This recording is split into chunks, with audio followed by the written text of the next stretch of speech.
Hola, ¿qué tal? ¿Cómo estás? ¿Cómo están?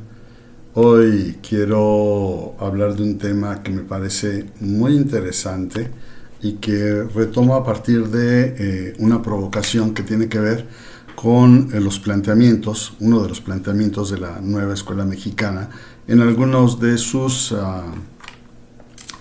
programas y que resulta muy provocador, muy interesante. Voy a permitirme leerlo. Este párrafo que voy a leer es parte de una convocatoria para pensar y para reflexionar y compartir sobre una pedagogía descolonizadora. Lo que dice aquí es lo siguiente: uno de los objetivos es generar un espacio de diálogo y reflexión en torno a las aportaciones de la pedagogía descolonizadora a los desafíos de nuestros tiempos y, en especial, a los relacionados con el compromiso identitario de los países latinoamericanos, a partir de lógicas propias y de construcción del conocimiento desde proyectos políticos, emancipadores y, me llama mucho la atención, contrarios al pensamiento eurocentrista. Esto definitivamente que me hace pensar mucho y me invita a iniciar un nuevo recorrido por los viajes en el laberinto. ¿Por qué? Porque somos eurocéntricos, al menos desde hace poco más de 5 siglos, cuando este continente fue conquistado por los españoles. Sé que no fue conquistado todo el continente por los españoles, claro, pero bueno, en esta idea del ser mexicano y del ser latinoamericano tenemos básicamente la conquista de España, la conquista de Portugal y bueno, en mucho menor medida algunas colonias pequeñas de otros países europeos. Los viajes por el laberinto nos llevan por caminos insospechados, o tal vez si hacemos una aproximación psicoanalítica nos daremos cuenta de que eso que llaman inconsciente nos empuja y nos lleva hacia adelante.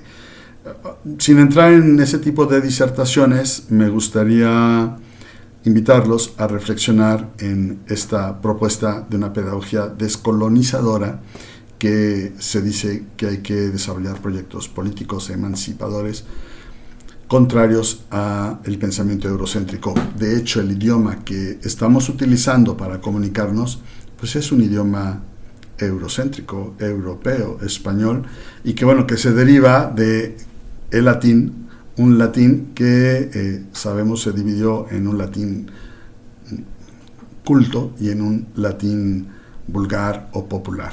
Pero para mantenerme fiel a mis caminos, mis recorridos por el laberinto, voy a iniciar y a tomar algunas ideas de un libro. Es una novela que se llama El día que Nietzsche lloró. El autor es Irving Yalom. Falleció no hace mucho tiempo, hace pocos años, recientemente. Y bueno, es un libro una novela que me llamó poderosamente la atención, porque bueno, el personaje de este mustache, de este bigote impresionante, Nietzsche, pues es uno de los pensadores más importantes de los que han influido en el pensamiento de lo que somos hoy como humanidad y como civilización. De hecho, hablando ya en los recorridos por el laberinto, he mencionado y he hablado alguna vez de estas circunstancias de transformación de la sociedad que hemos ido viviendo. Y voy a tomar algunas citas del día que Nietzsche lloró, que me parecen provocadoras. Aprovecho para agradecer, cada vez hay más gente viendo mis caminos por el laberinto. Reitero, como he dicho en otras ocasiones, que esto es un espacio para muy corto, muy familiar, para quienes decidan acercarse y escuchar. No porque estemos de acuerdo, porque disentir es parte de la riqueza, ¿no? Y si estamos de acuerdo, me parece magnífico. Entonces, voy a iniciar, a ver, con esta línea. Dice, bueno, en esta novela aparece el Dr. Breuer, quien fue profesor y guía de Sigmund Freud. Aparece el joven Freud, a quien llama Sig, la contracción de Sigmund, y aparece Nietzsche. Entonces hay un diálogo constante entre Breuer y Nietzsche. Y bueno, Sigmund Freud aparece para dar esos detalles y connotaciones de cómo se fue construyendo la terapia por la palabra, como se llamaba al psicoanálisis en un principio. Bueno, aquí dice, pero profesor Nietzsche, le dice Breuer, si todos los intérpretes se ven limitados por su marco autobiográfico, ¿cómo puede usted evitar esa limitación en su propio trabajo? Esto nos habla de la subjetividad y en mi caso particular, de esta subjetividad mía, de esta interpretación de lo que sucede en mi entorno, de lo que voy aprendiendo y de lo que voy compartiendo. Para algunos la subjetividad es una trampa, pero es un primer principio porque somos sujetos. Y luego Nietzsche le responde a Breuer y le dice, primero es preciso identificar la limitación. Luego uno tiene que aprender a verse a sí mismo desde lejos, aunque a veces la enfermedad enturbia mi perspectiva. Pero tenemos que buscar nuestra raison d'être, nuestra razón de ser. Y entonces, una primera posibilidad y oportunidad de explicar el mundo es tratar de comprenderlo desde la experiencia propia.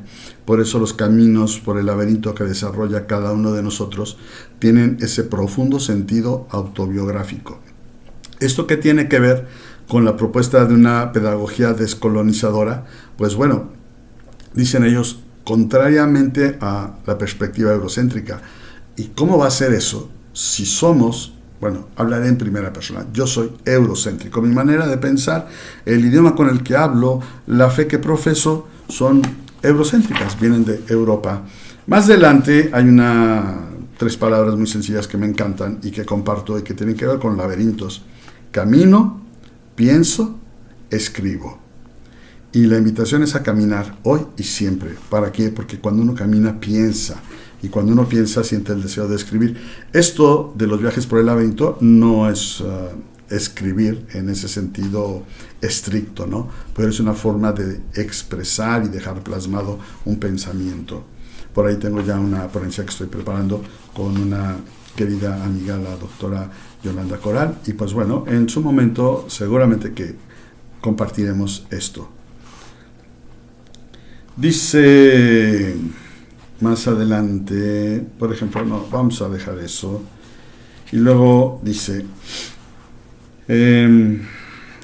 Nietzsche. Pero una de mis frases de granito dice, llega a ser quien eres. ¿Y cómo puede nadie descubrir quién y qué es sin la verdad? Y la verdad no es propiedad de nadie. ¿Sí? Entonces, esto habría que tenerlo en cuenta y considerarlo, porque con la propuesta que se está haciendo ahora de la nueva escuela mexicana, parece ser que fuera la única verdad, lo cual se contrapone también a la propuesta que hacen de desarrollar un pensamiento crítico. Un pensamiento crítico no puede ser unicursal, debe ser multicursal y dar posibilidades de recorrer diferentes caminos en búsqueda de las verdades. Por cierto, el concepto de pensamiento crítico pues tiene profundas raíces también en Europa. Y luego sigue hablando Nietzsche y dice, yo amo lo que nos hace más de lo que somos. Somos eurocéntricos. No hablamos del hombre en abstracto, insistió por otra parte Breuer, sino de un hombre de carne y hueso, esto es, de un paciente. Y entonces invita a Nietzsche y le dice, considere su situación, solo le quedan días o semanas de vida. Si ustedes conocen la vida de Nietzsche, sabrán que sus últimos tiempos fueron muy atormentados físicamente, emocional, intelectualmente. Y dice Breuer, ¿qué sentido tiene que hablemos de elección en su caso? Y pues bueno, cada uno se va convirtiendo en un sujeto de investigación. Más adelante sigue hablando y dice, tal vez yo y mi cuerpo formen una conspiración en lo más hondo de mi mente. La mente está llena, ¿sabe?, de callejones y de trampas. O sea, nuestra mente es un laberinto. Y esto lo tomo como punto de partida, no es como punto de partida, no es cierto, pero ya saben que la idea de los laberintos es continuar hablando, ¿no? Es una improvisación por una parte, pero por la otra es un constructo que se ha venido desarrollando a través de varios años y de varias décadas, lo cual no significa que sea perfecto, es totalmente imperfecto, pero es parte de nuestra esencia y tampoco es una opinión o una serie de opiniones, sino que siempre buscan tener un fundamento. Es a lo que invito a los alumnos, a las alumnas, a los compañeros y compañeras docentes, que expresemos nuestras opiniones a partir de una fundamentación.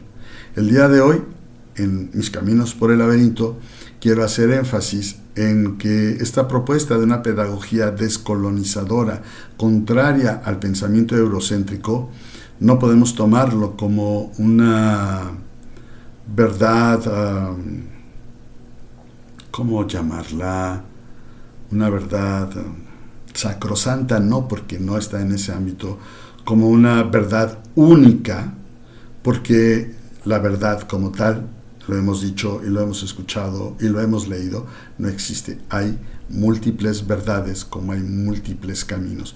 Pero construir una pedagogía descolonizadora, contraria, opuesta a las raíces eurocéntricas, implicaría que dejemos de ser quienes somos.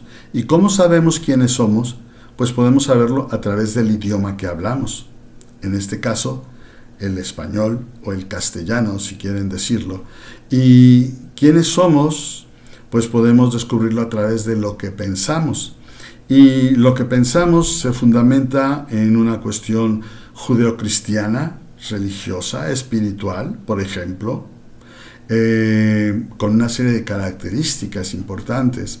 Se fundamenta en una literatura de origen eurocéntrico desde la Ilíada y la Odisea, por ejemplo, con Homero, y todo lo que se fue desarrollando después, la misma Eneida.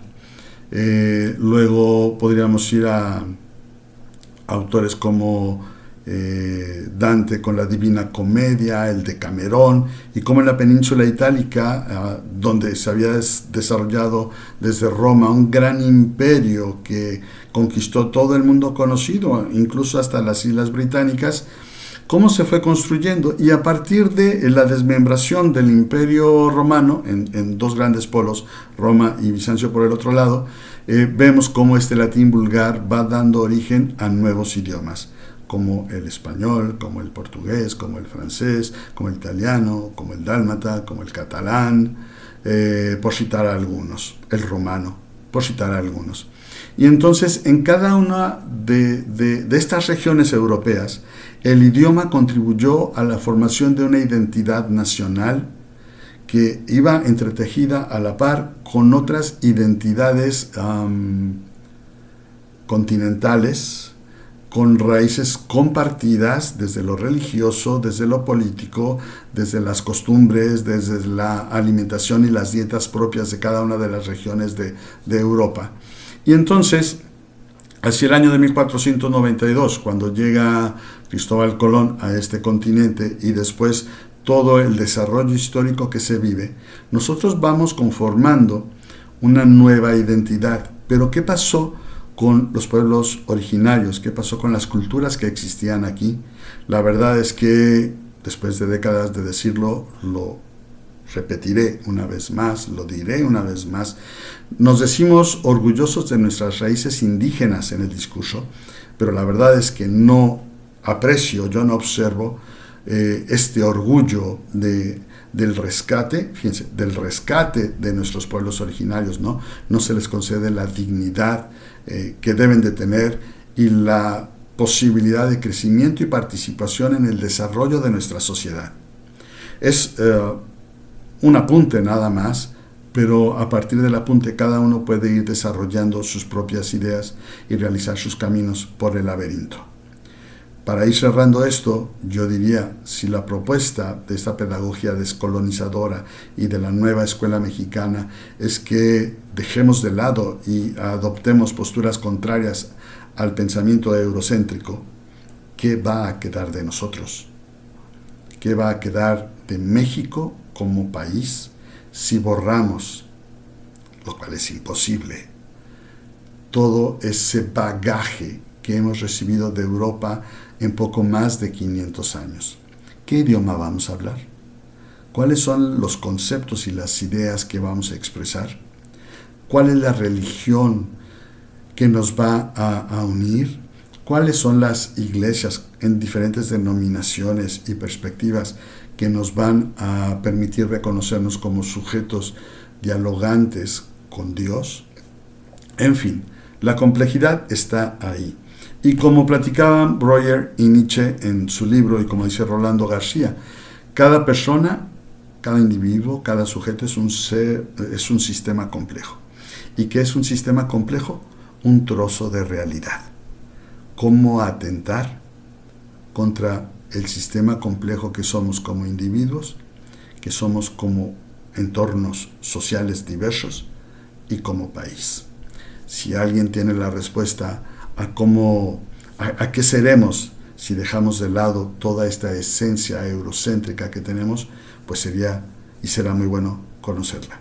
La invitación es a seguir dentro de los viajes por el laberinto, a seguir reflexionando, a seguir escribiendo, a seguir caminando, a seguir pensando, y pues espero que nos veamos pronto nuevamente por aquí. Bueno, no nos veremos, ¿verdad? Es que esta parte de lo que expresamos. Espero que me vean pronto por aquí, que me escuchen, y que ojalá cada vez haya más gente que quiera acompañarnos en estos caminos por el laberinto. Un abrazo, y bueno, miren nada más, ¿no? Esta idea de la ciencia griega. Que tengan un excelente cierre de mes y que mayo sea fabuloso. Un abrazo.